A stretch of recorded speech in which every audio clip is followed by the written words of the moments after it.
There's a very common saying in the science world of when you hear hoof prints, don't go looking for zebras. Now, that's being said in the science field, said a lot in the medical field. And what it means is don't look for the most complex answer first. Look for the simplest answer. Because so many times in our field, we do that. We look for that complicated answer instead of looking for what it usually is, which is the simple answer. That is no more prevalent anywhere else than we look at the complications associated with hydration. Today, we're continuing our series on is it age or is it hydration today on the Personal Edge Fitness Podcast. Welcome to the Personal Edge Fitness Podcast with Garrett Williamson. Health, wellness, exercise, nutrition, and a whole lot more.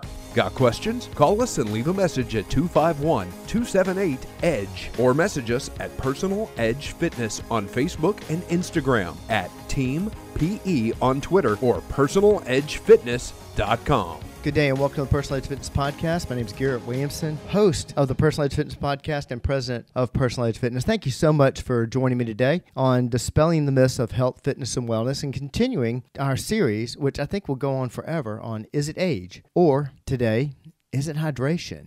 Now, if you have any questions about this podcast or any other, or any question about dispelling the myths of health, fitness, and wellness, please contact us at area code 251-278-3343. That's 251-278-EDGE. You can also reach me at Garrett, Garrett, at personaledgefitness.com. That's also our website and our Facebook page. Hit me up on Twitter at Team PE if you're so inclined. If you're a fan of the podcast, you know this is one of my favorite topics. I speak about it quite often, and I'll tell you right now, there's been many podcasts where I've addressed hydration. Rarely do I not talk about hydration in a podcast, especially when I'm talking about some of the simple cures to any of the ailments that we see, to helping performance or whatever. I'm going to mention hydration. But this one, the reason I'm going over it today is that I've been just flabbergasted at the symptoms or the problems that we associate or think we need some sort of complicated fix to that are simply fixed with hydration. And today I'm going to go over some of those studies and talk about that because I have seen this in my practice now. I've been a personal trainer for 32 years. I've seen this in my practice probably more than I've seen in any mild affliction or some nutrient that somebody is missing. You know, I see this more than I see lack of protein. I see this more than I see lack of vitamins. It is something I talk about in every single consult. I don't think there's a single one that the person that comes through that does a consult with me, we don't cover hydration. And why? Well, first thing, I want to set the tone that we're looking for the easy fixes. Why get complicated? Just to get complicated. That's why I started the podcast, Dispelling the Myths of Health, Fitness, and Wellness. Usually those answers aren't that complicated, but there's a lot of money in making those answers complicated, so therefore, that's why everybody's confused. In the consultation, I always tell everybody, no matter what, if you end up signing up with us or doing business with us or not, you're going to walk out of here with some tools in your pocket that literally can change your life. And rarely, I would say maybe less than 5% of the consultations that I do I find that people are drinking enough water. And that, as you'll see today, is associated with so many problems. And even worse than that, somebody will develop a symptom. They'll develop a symptom of pain, soreness of some sort, memory loss, energy level, decreased performance. And it's amazing how many times the answer to that is hydration. But instead, many individuals have sought other answers. And a lot of times, those answers, a medication, increased workout or what have you, actually are adding to the problem because the answer is hydration, and all of those other answers exacerbate the problem because they cause more dehydration. It's a vicious cycle. Today, I'm going to show you actually some studies that have been done on this, and I could bore you to tears with the amount of research that we have on this simple answer of hydration. And I'm going to actually talk about a particular physician I've spoken about before who I think has done the definitive work in this field. Your body is made up mostly of water. We deal a lot with muscle here, obviously. We talk a lot about increasing strength, adding muscle. Many people, most people, they come to us for something about dealing with their body composition. 72% of our clients come to us for weight loss and general fitness, but they're all centered around muscle. And 80% of your muscle is water. 30% of the water that you drink is used by your brain. There's digestive functions. There's pretty much, your skin. Pretty much not pretty much, every body part thrives because of water. Your blood flow, increased blood pressure due to dehydration. I could sit here and list all the different body parts and tell you how they're affected. It's extremely important. But the reason for this podcast today is I am always bowled over by the amount of afflictions that we associate with time passing on a calendar that can be cured by simple hydration. I mean, there's a direct cause and effect. We can actually show you where a lifespan of being dehydrated, slightly dehydrated, is actually causing these problems. And we associate them with time passing on a calendar because, well, everybody has them. And they have them past a certain time on the calendar. So it must be associated with time on the calendar. And it's not. The parallel is the same volume of people that are experiencing these symptoms is equal to the same volume of people that aren't drinking enough water. It has been stated, in fact, I read this out of the Mayo Clinic, that 60% of adults don't get enough water. Now, I'll argue that that number is actually far higher. Why do I argue that? That is Garrett's opinion. But why do I argue that? Well, the vast majority. I said that only somewhere in the neighborhood of 5% of the consults that I see, and I see 4 or 5 consults a week, are drinking enough water. And so it's hard for me to get my head around the fact that 60% of adults are not only 60% are not drinking enough water. I would think that the number would probably surpass 80%, especially if we're calculating by the amount of water we should have. Now, you've heard me say this many times. How much water should we have? That's an easy answer. Every adult, from what I understand, Garrett's opinion, from a teenager up, should have this volume of water. But I know for a fact adults should have at least 100 ounces of water a day. Where do I get that information? You've heard me say that before. Mayo Clinic, Harvard Medical, Stanford Medical, Cleveland Clinic, Cooper Clinic, Pritikin. I can go for days giving you examples, and I've read them before. Before I actually started stating that 15 years ago, I did the research on it. I went and looked up what is Stanford Medical? How much water do they recommend somebody drink? You know, Harvard Medical, how much water do they recommend somebody drink? And these are the numbers that we came up with routinely. One of them, and forgive me, I've forgotten which one it is. One of them came up with 90 to 95 ounces for a female. And it was only one, there was only one of those entities that came up with that for a female. They thought they only needed maybe 90, 95 ounces. Okay. 90, 95, that sounds good. I push for 100 because all the other recommendations are 100. And if you're having 5 to 10 more ounces of water, I'm telling you, you're doing it right. It's not going to hurt you. But let's get into this a little bit. This is some of the information. Some of this I'm going to read. I apologize. I can't quote these word for word from memory, so I'm actually reading them. But this is some information from the Annals of Nutrition and Metabolism. This is where most of this research came from. It came from some other studies too. But the brains of dehydrated adults show signs of increased neuronal activation when performing cognitively engaging tasks, indicating that their brains are working harder than normal to complete the task. Okay, what is an example of that? Well, I'll use the example that I use for many of my clients that are in business. If you go in to negotiate a deal, you're going in trying to make a sale. You're going into an intensive strategic planning meeting, somewhere where you really have to use your brain. In many cases, like when you're doing sales, you got to be quick. You got to come up with those fast answers. Well, you want your brain performing at its best. You want it performing at an incredible high function. And so that's what they're talking about. The engaging task indicating that their brains are working harder than normal to complete the task. That's what they're talking about. I am certain that you experience those. Whether you're in business or not, it doesn't matter. If you have a spouse or a child or somebody that you're having to negotiate back and forth or what have you, and you're having to think quickly, that's what you're seeing. But continuing on with the quote from that, in healthy young adults, this additional effort typically manifests as fatigue and changes in mood. And that's actually due to lack of water. But in populations with less cognitive reserve, such as the elderly, and why do they have less cognitive reserve? It has nothing to do with time on a calendar. It has to do with a lifespan of lacking nutrients and especially lacking water. This can lead to a decline in cognitive performance. Performance on complex cognitive tasks that require higher levels of brain power is most likely to decline due to the strain of dehydration. That's one of the studies. A meta-analysis of 33 studies, including a total of 413 participants, found that dehydration corresponding to more than a 2% reduction in body mass. Now, let me explain that. So, to give you an example, for a 150-pound individual, 3 pounds of fluid loss would be a 2% reduction in body mass. That's not going to be dry mouth. That's not going to be, gosh, I was thirsty. I lost 2%. No, if you're thirsty or you have dry mouth, you're way past the 2%. I mean, way past the 2%. I would align that with running your car. You need to know whether or not you've got enough oil. Well, instead of checking the dipstick, you just wait till the engine shuts down. That's how you tell whether or not it needs oil. That's the point of thirst.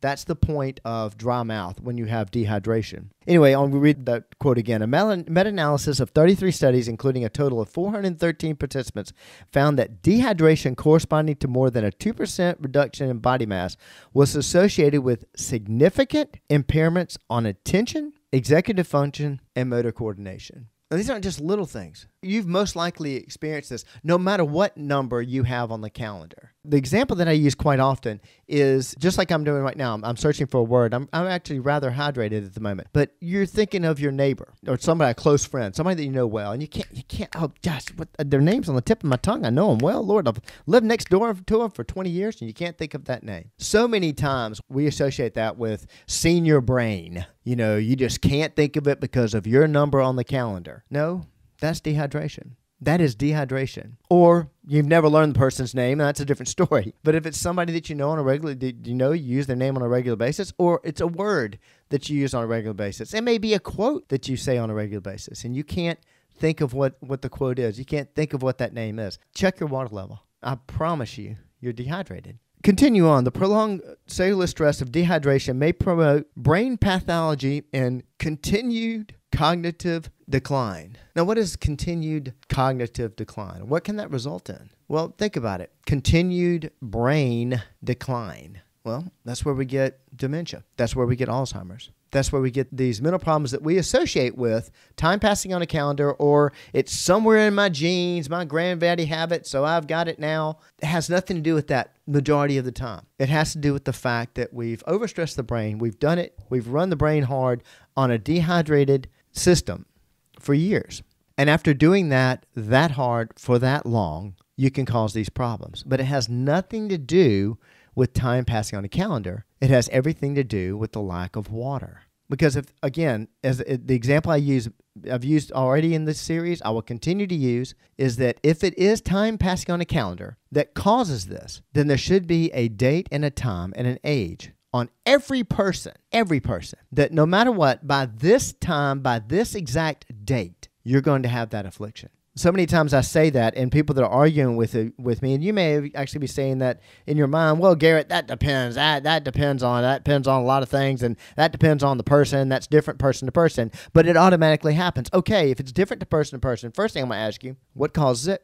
What are the differences? And I promise you, the examples that you're going to use or somebody is going to use that's arguing against it is going to be an example dealing with fitness, nutrition, lifestyle, or mindset. As I've told you many times, I've told you in the live age, all four of those are 100% controllable. But even then, even if it is different from person to person, but time is the reason, well, if time is the reason, at some point, everybody should have it. If time causes it, at some point, everybody will have this affliction, and that is not true. The same people that argue that time causes this will not agree that by this date, whatever date they make up, everybody will have that affliction, because they know it's not true. There's a physician that I'm a big fan of. He's actually written, I'm not sure how many books he's written. The first one he wrote, or I believe it's his most famous, I'm almost positive it's his first book he wrote in 1992, Your Body's Many Cries for Water, which I highly, highly, highly recommend. You can get it through Audible, you can get it through Amazon, you can get it most likely at your local bookstore. I highly recommend, please support your local bookstores. Go and ask them to order it for you. That's one of them. He's done several others, and they're basically showing the continued research he's doing on this subject. But the doctor's name is Dr. Batman Gillid, and I had to look up that pronunciation. He studied in England. He studied in the United Kingdom. He actually studied with the scientist and physician who's co-winner of the Nobel Prize in Medicine for the discovery and the research he did on penicillin. And Dr. Batman Gillid wrote this fantastic book, and I was bowled over when I read it, because this is well after I'd been preaching to people about drinking water. I actually read this book, and he showed the most amazing thing that he did in the book, I think, was he actually spoke to some physician friends of his who were having patients come in with early onset of dementia. And he asked if he could work with those patients. And all he did with them was simply start hydrating them. Now, before you think that, he super hydrated them or something, that's what people think of when, all of a sudden I started drinking 100 ounces, I'm super hydrated. No, that's normal hydration. But he started treating them by having them drink the amount of water we're supposed to be drinking. It's almost like saying, I treated this person by having this person wear pants. Is that common? We're supposed to be doing this. And what did he see? he saw either a reduction in the decline, or more importantly, and in many cases, people that were having early onset of dementia, he was able to reverse it simply by drinking water. And do not kid yourself. And don't go to Google and start looking for what was the special water that he used. It was H2O. That's what it was. It was simple water. But he wrote his first self-help book, Your Body's Many Cries for Water, in 1992. I'm reading this, of course, in which he stated that dry mouth is not a reliable indicator of dehydration. Listen to this next part. The body signals its water shortage by producing pain. Now think about that. Simple aches and pains that you have for no reason. Guess what? Most likely it's dehydration. Dehydration actually produces pain in many degenerative diseases, including, listen to this list. This is a brief list too, including asthma, arthritis, hypertension, angina, adult onset diabetes, lupus, and multiple sclerosis. Wow. Heck of a list, isn't it? And some of these, like the diabetes, dehydration, your body's not able to deal with insulin like it should. Therefore, you contract diabetes. It's gone on for a prolonged amount of time, you'll contract diabetes. This is just a brief list. And his message to the world, I love it. It's very simple. This is a scientist that is working to find an answer using that theory that I started the podcast off with. Using that phrase, when I hear hoof prints, I don't go looking for zebras. Because his message to the world is, you are not sick. You are thirsty. And look at this. This is a physician saying this. Don't treat thirst with medication. Amazing. You know, it's an interesting badge of honor. You know, when I talk about nutrition, I talk about people talking about the great food they had, the pretty food they had. I ate the organic, grown out of, the special dirt, whatever food, and that's all I eat. That's a badge of honor. I've used in my nutrition talk, I've used the example of four ladies having lunch, and each lady around the table, three of the ladies have these fantastic, pretty lunches, and when I use the example, I talk about they have a salad. The first one has a salad with dressing and chicken. The second one has a salad, but she has the dressing on the side and chicken. The third one has organic salad with no dressing anywhere near it and just a little bit of chicken. And the last one orders a hamburger. And who do they talk about? They talk about the one with the hamburger. Who do they make fun of? They make fun of the one that's having the hamburger. And the reason being is because eating that pretty food or whatever and being nutritional perfect, well, that's a badge of honor. It's absurd. It's based on a lie. But the reason I bring up badge of honor, another badge of honor, and you may have said this to yourself, don't feel bad, but how many people are so proud to tell you, I hate taking medication? I laugh at that. And I'll tell you why I laugh at that. Do you know how many people tell me that? On the opposite side, do they really think that they're a rare breed? Because everybody else comes in and tells me, I love taking medication. And I found that the people that scream that the most are the ones that are on the most medication. And also have another thing in common. They don't drink enough water. Why do I bring that up? Well, like Dr. Batman Gillard says, they're treating a pain, and they take a pill to treat the pain. Well, what does a pill do? What do you see on the side of almost every single bottle in directions of taking medication? Take with 8 ounces of water. Now, I have so many people that say, oh, yeah, I drink just a little bit. I just need enough to swallow the pill. Well, some people swallow it with no water whatsoever. That's what they're talking about. No, they're talking about the fact that you're taking a water-soluble medicine, and it needs water. It's going to leach water when you take that medication, even in your body. It is going to leach water out of your system in order to process that medication. So go back to the example that I just used. You're having a little bit of pain, so you take some medication. Well, if your pain is related to dehydration, like Dr. B says, the body signals its water shortage by producing pain. So you're treating the pain with the medication that's water soluble. The pain is being caused because of dehydration. You just gave yourself something that's going to dehydrate you even more. And so what ends up happening? Now, much of this is my opinion. I'm looking for a study, and I bet there's one out there. But I haven't found it yet, mainly because I haven't had enough time to research it. But I bet you money you're going to find a direct correlation between somebody taking a medication and then continuing adding different medications, more medications. I'm taking 15 pills a day, and they're taking more and more medication. The reason that is being caused is because you started with dehydration, and now you're exacerbating it with every single pill you take. And so every pill produces a reason for another pill because every pill dehydrates your body, which actually causes you to decline. Like I said a minute ago, it can cause diabetes, lupus, multiple sclerosis, definitely dementia, and increased pain, which is what you most likely took the medication for in the first place. Some potential complications of dehydration associated with aging, okay? Associated with time passing on the calendar.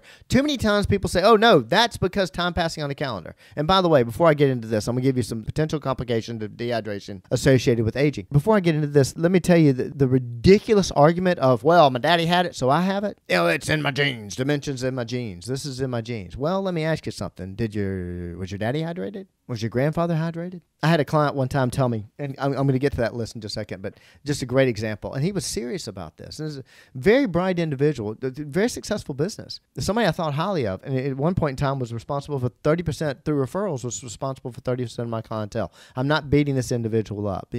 By the way, he's passed on, and I miss him to this day. So I'm not beating him up when I say this, but this is how ridiculous this thought process can get. But in using the gene argument, he literally told me that the reason he was fat, the reason he had a gut, was because his father had his fat right there too. He literally believed that. So these problems aren't so much genetic as they are, I have the same lifestyle those people have. But giving the examples of complications of dehydration associated with aging. Cognitive decline, I've already beat that up. Dehydration can impair cognitive function, leading to difficulties in memory, concentration, overall mental performance. Increased fall risk. Dehydration can cause dizziness. Why? Or lightheadedness. Why? 30% of the water you drink is used by your brain. You're going to slow all your functions in your brain. Therefore, that wonderful cerebellum that controls your balance, it's not going to operate as well. Therefore, you're going to be dizzy. Therefore, you're going to have increased chance of falling. Kidney function. Dehydration can put strain on the kidneys. Kidneys operate and thrive off of water. The gasoline for kidneys is water. This potentially leads to kidney stones and other kidney-related issues. Digestive problems. Dehydration can affect digestion. Again, something else that runs on water. This leads to constipation. Number one cure for constipation? True, not Garrett's opinion. Number one cure for constipation is adding water. Skin issues. This is one I love using this example because, and I've used this on other podcasts before, but think about it. Especially you ladies. Every single product you buy for your body, mostly for your skin, but definitely for your body, past a certain age, has a certain word in it when they're trying to sell it to you. Or one of two words. Moisturizing or hydrating.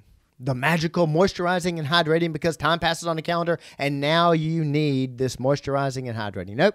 Needed it all your life, and the best way to put it on is not to rub it on your skin, is to drink it. I've gone way past my time today because I could speak on this topic all day long. Let me push this a step further. Though I would love to have every person in the world be a client of ours, and I've said many times I'm a Christian first and I'm a capitalist second, I am sitting here going way past the usual time that I do in a podcast, belaboring this point on something that I don't even sell. In fact, we give it away.